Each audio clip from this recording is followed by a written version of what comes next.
I woke up that morning thinking it would be just another quiet day in my peaceful neighborhood. I had no idea that by nightfall I'd be standing in front of a burning house, staring down the corrupt HOA president who had spent years stealing from us. And the worst part, I was about to uncover a secret so big it would send people to jail. But before I tell you how it all went down, let me take you back to where it all started. I never imagined that a simple piece of paper taped to my front door would be the beginning of the most infuriating battle of my life. The kind of battle where you don't just fight back, you expose the rot that's been festering under the surface for years. It was early morning when I stepped outside with my coffee, stretching as the crisp air filled my lungs. Retired life had been peaceful for the most part. I had worked hard for decades, and this home, this little piece of land, was supposed to be my reward. But that morning, something felt off. A bright orange piece of paper fluttered on my door, held down by a single strip of tape. I peeled it off and read the bold, capitalized letters at the top. Violation notice. Immediate action required. I frowned. Immediate action? For what? I scanned the rest of the notice and felt my stomach tighten. Unauthorized structure detected. Non-compliance will result in daily fines of $150. I glanced around my yard.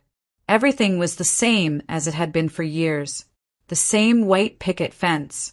The same well-trimmed hedges. And then my eyes landed on it, the so-called unauthorized structure. A treehouse. A damn treehouse. My grandson, Alex, had spent weeks building it with me.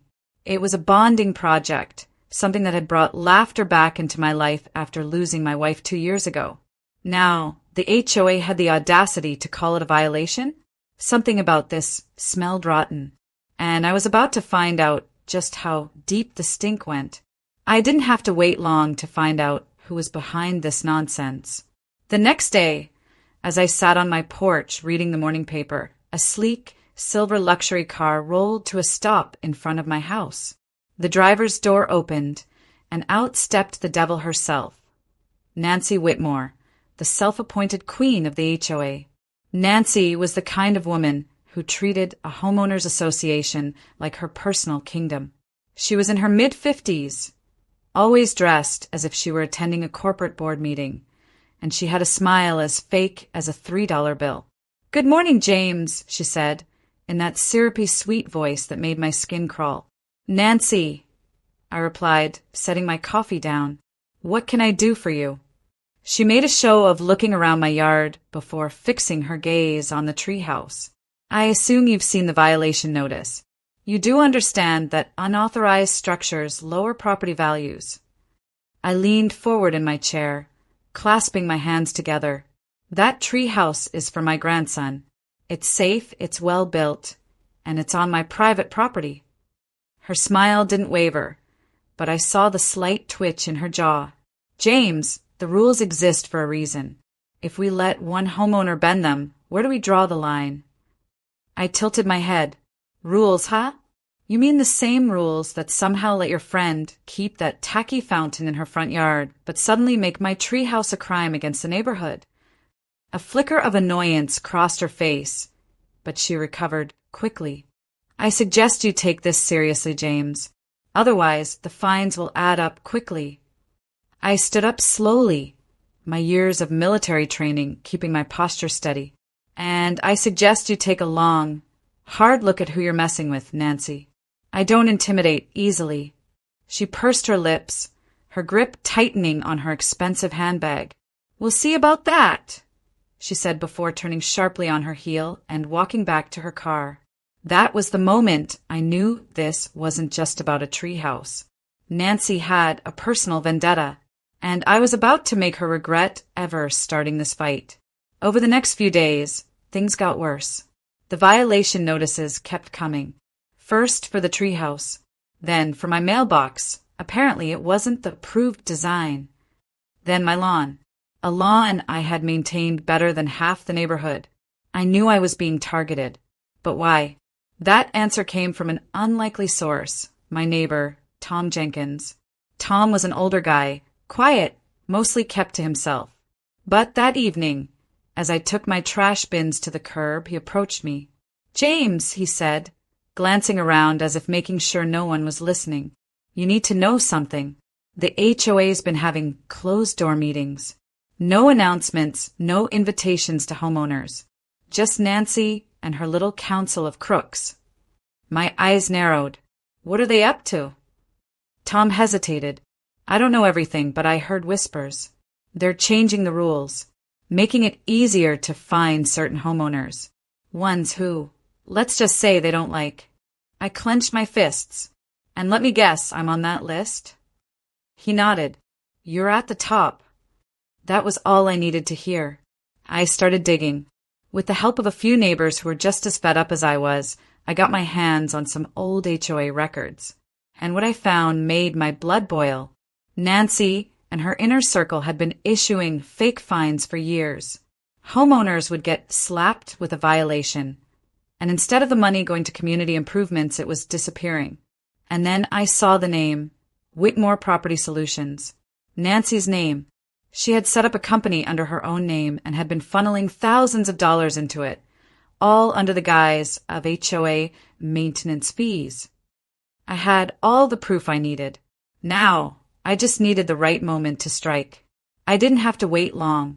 A week later, the HOA held a public meeting. The usual crowd showed up, Nancy, her lackeys, and a handful of homeowners who still believed in her lies. I walked in with a folder full of evidence, and as soon as the floor was open to questions, I stood up. "Before we continue," I said, my voice steady, "I have a few questions about the HOA's finances."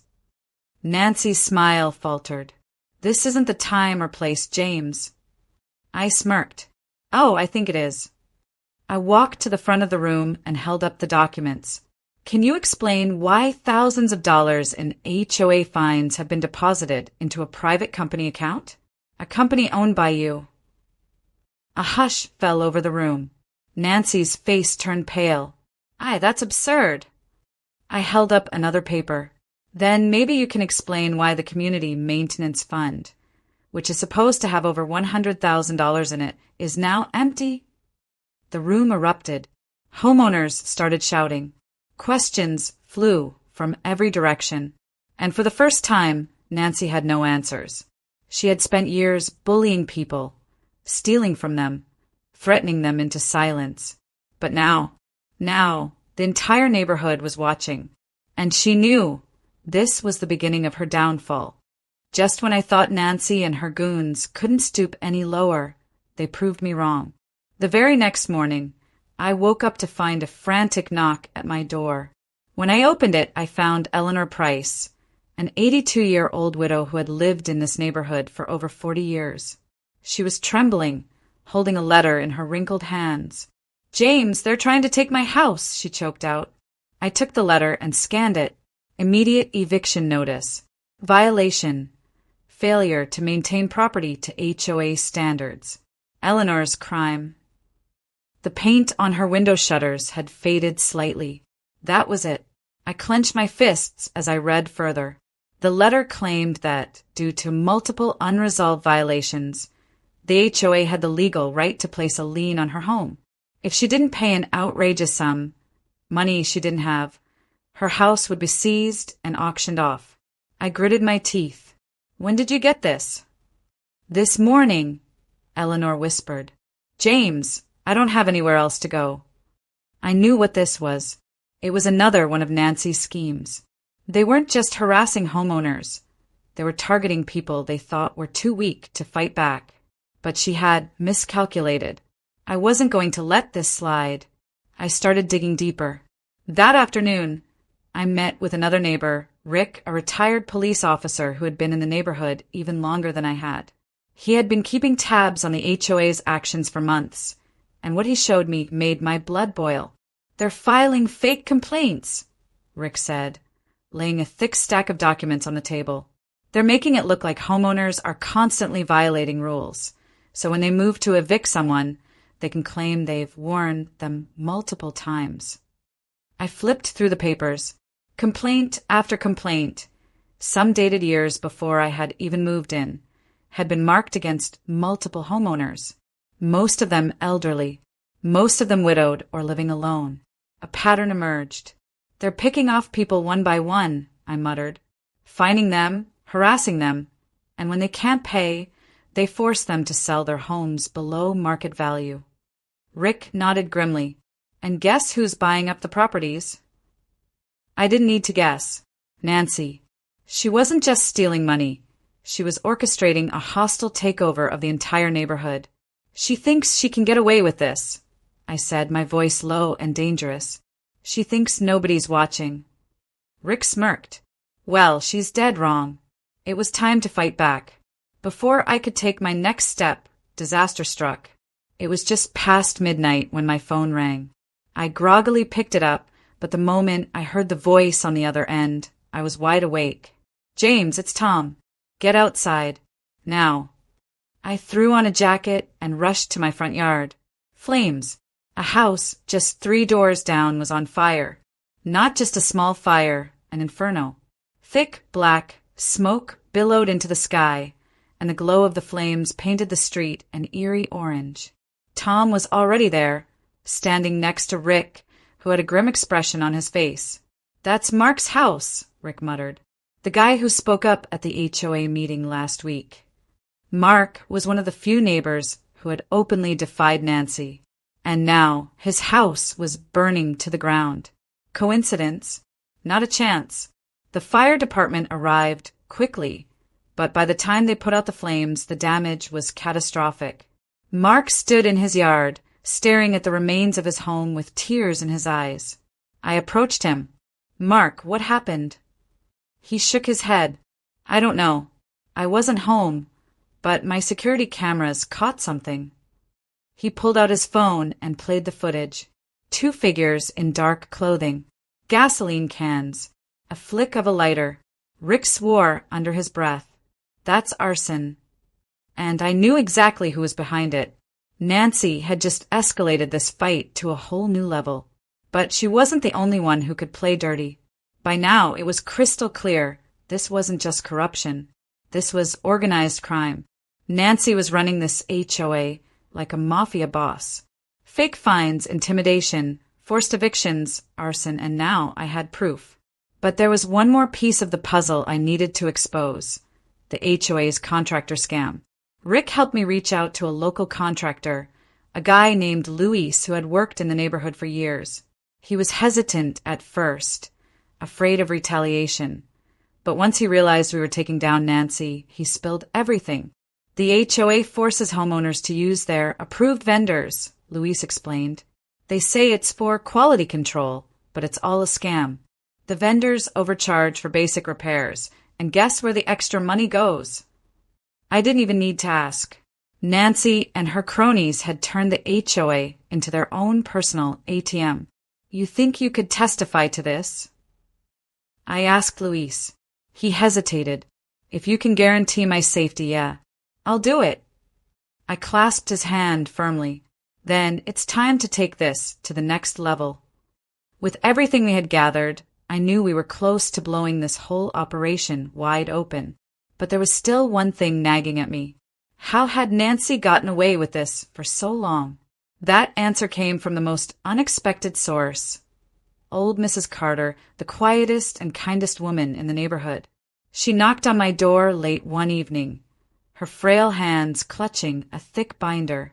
"James, dear, I think you should see this."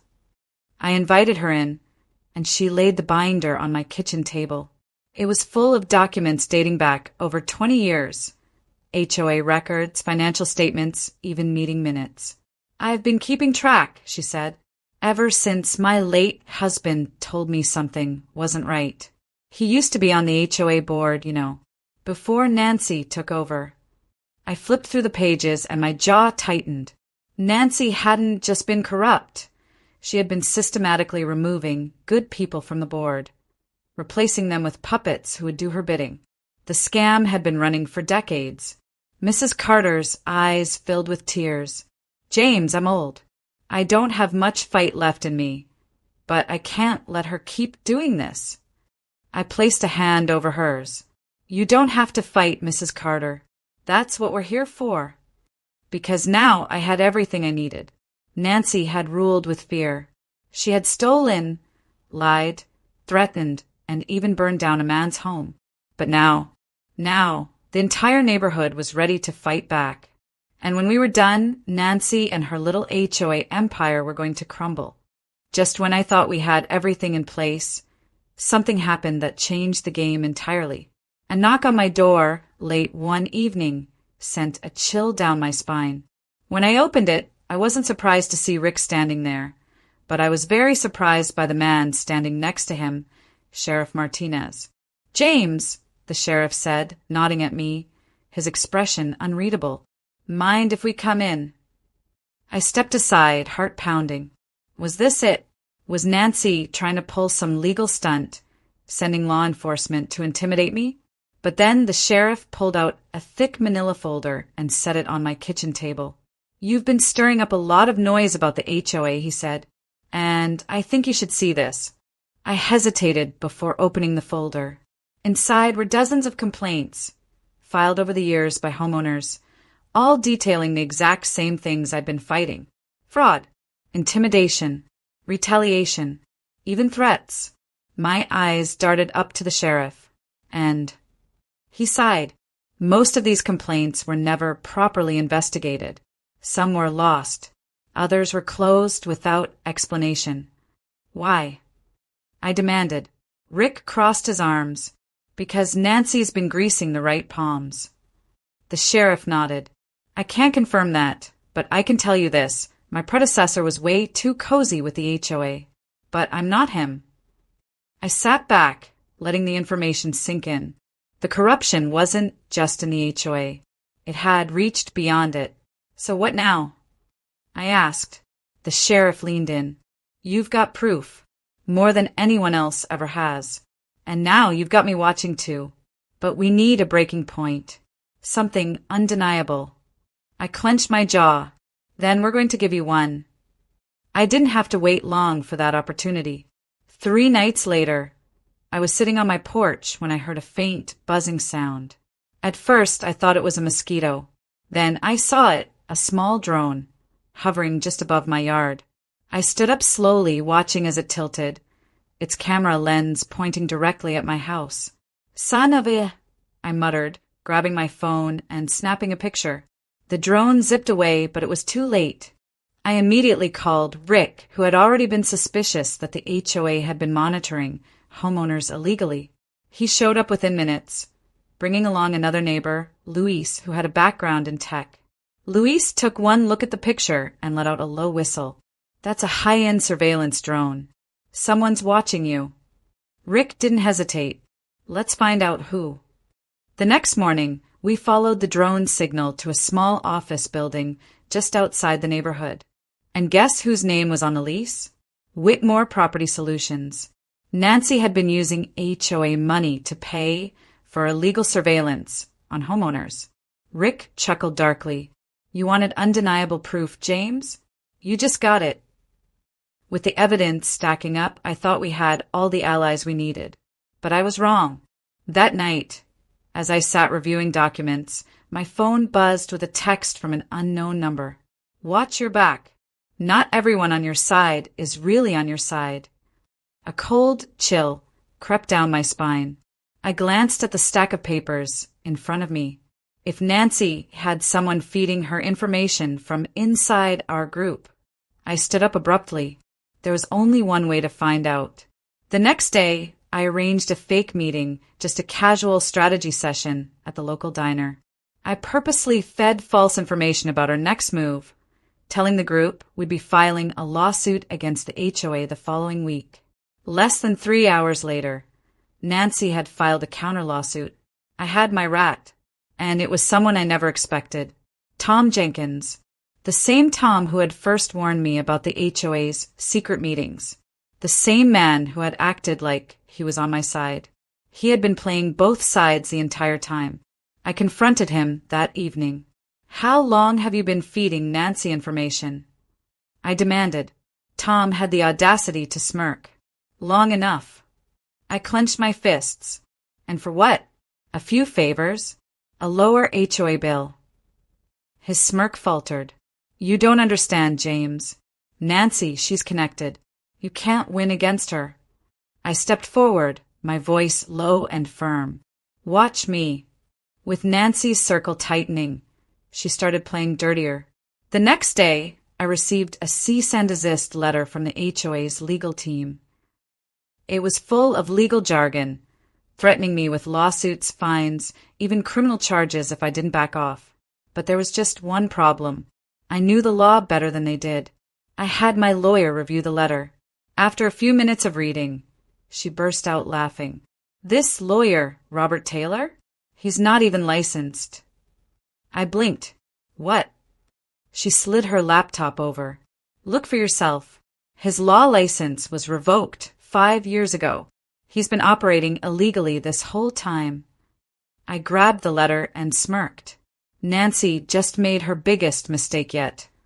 That night, I called an emergency neighborhood meeting. I stood in front of everyone and held up the letter.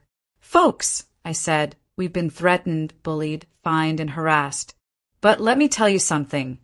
Nancy's lawyer isn't even real. Gasps filled the room. I explained everything. How Robert Taylor had been posing as an attorney, how all the legal threats were bogus, and how every fine, every lien, every lawsuit could be challenged and overturned. The neighborhood erupted. People shouted, cursed, demanded answers. Nancy, who had smugly attended the meeting, turned pale as a ghost. For the first time, she looked scared, and that's when I knew she was about to break. The next morning, I stepped outside to grab my newspaper and stopped dead in my tracks. 3 massive construction vehicles were parked across my driveway. A bulldozer, a cement truck, and a backhoe. Nancy stood beside them, arms crossed, a smug grin plastered across her face. James, she called out sweetly, since you're so fond of following the law, I thought you should know. We're repaving this section of the neighborhood today.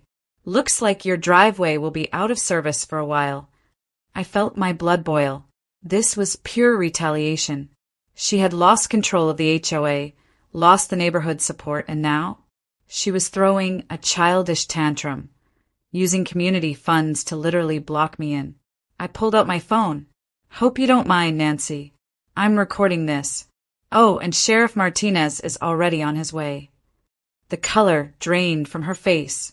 You see, I continued, stepping toward her, I checked the city permits. And funny thing, there's no record of this construction project. A long silence followed. The bulldozer operators shifted uncomfortably. Nancy's jaw clenched, and in that moment I knew she had lost. Just when I thought I had seen every trick in Nancy's playbook, life threw me a curveball. That evening, as I sat in my office, sifting through the piles of evidence against her, my phone rang. It was my sister, Caroline. James, you're not going to believe this, she said, her voice laced with excitement. I frowned. Believe what? You remember Grandpa's old records? I leaned forward. Grandpa had been one of the original landowners in this area, long before this neighborhood was even built. Yeah, what about them? Caroline took a deep breath. I was going through some of his old paperwork, and James, I found something huge. She sent me a photo of an original land sale contract from 1972. My eyes widened as I read it. Buried in the fine print was a clause, one that stated our grandfather had negotiated a permanent exemption for his descendants from any future HOA jurisdiction. My heart started pounding. If this document was valid, then not only was my property completely untouchable by the HOA, but Nancy and her cronies had been illegally fining me and threatening me this entire time. And more importantly, this contract had never expired. I grabbed my keys and raced to meet Caroline, my mind spinning with the implications. Nancy thought she had power. She thought she could control everything. But she had just made a fatal miscalculation. 2 days later, the HOA held their biggest community meeting yet. Nancy had called for it, likely as a last-ditch effort to regain control. She knew the neighborhood was turning against her, and I could feel the desperation in the air as I walked into the packed clubhouse. She stood at the podium, forcing a tight-lipped smile. "Neighbors," she began, "I know there have been some concerns lately, but let's remember, the HOA exists to protect our community and property values." I chuckled under my breath. Oh, she had no idea what was coming. I waited until the floor was open for questions. Then I stood up. "I have a question, Nancy," I said, my voice carrying through the room. "Can you explain why you've been illegally fining me when my property was exempt from HOA control since 1972? The room fell dead silent. Nancy blinked. That's not possible." I walked forward and held up the original contract. "It's more than possible. It's legal fact," I said.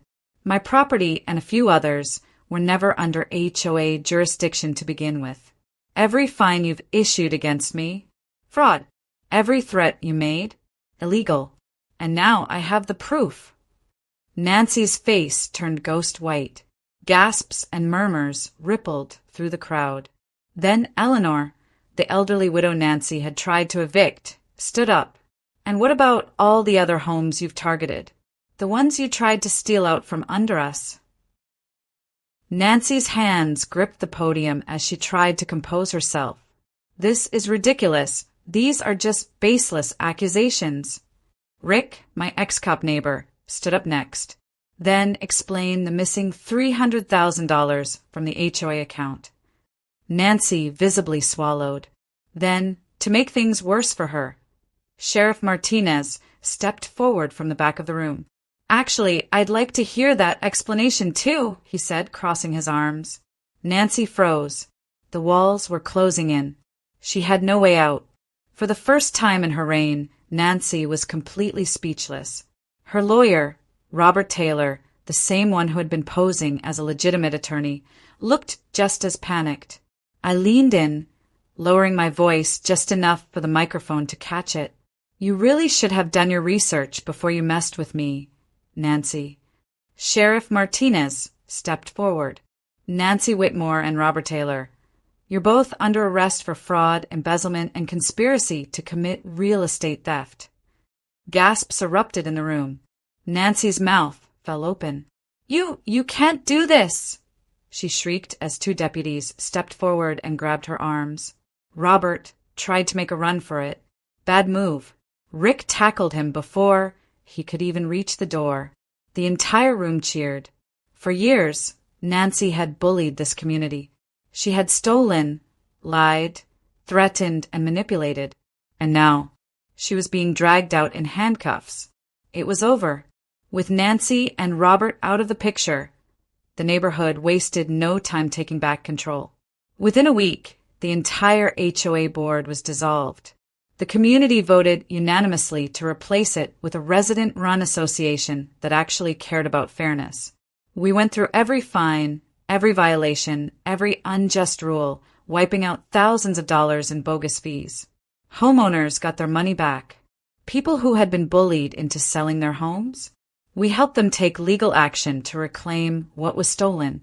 The HOA had once been a symbol of control and fear. Now, it was just a bad memory. I thought it was all over. But Nancy, she wasn't done.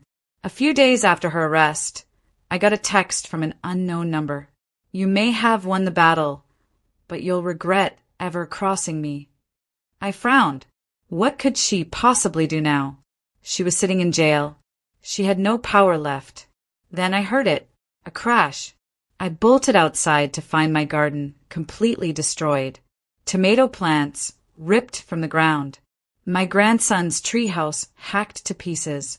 A message spray-painted across my fence. "This is just the beginning." I clenched my fists. "You just made your last mistake, Nancy." I immediately called the sheriff. "Martinez, I need you at my house. Now." Security cameras caught everything. Nancy had sent one of her goons, a local thug who had been helping her enforce HOA rules, to destroy my property as a final act of revenge. It was the last nail in her coffin. Within 24 hours, additional charges were filed against her. This time, she wasn't getting out anytime soon. 2 months later, we threw the biggest block party this neighborhood had ever seen. We celebrated Nancy's downfall. We celebrated taking back our community. We celebrated freedom. And as I stood there, watching my neighbors laugh, dance, and enjoy their homes without fear, Eleanor came up beside me, handing me a bright red tomato. "James," she said, smiling, "you won." I took the tomato and looked around. The truth was, I never set out to win. I never wanted a war. I just wanted to grow my damn tomatoes in peace. And finally, I could.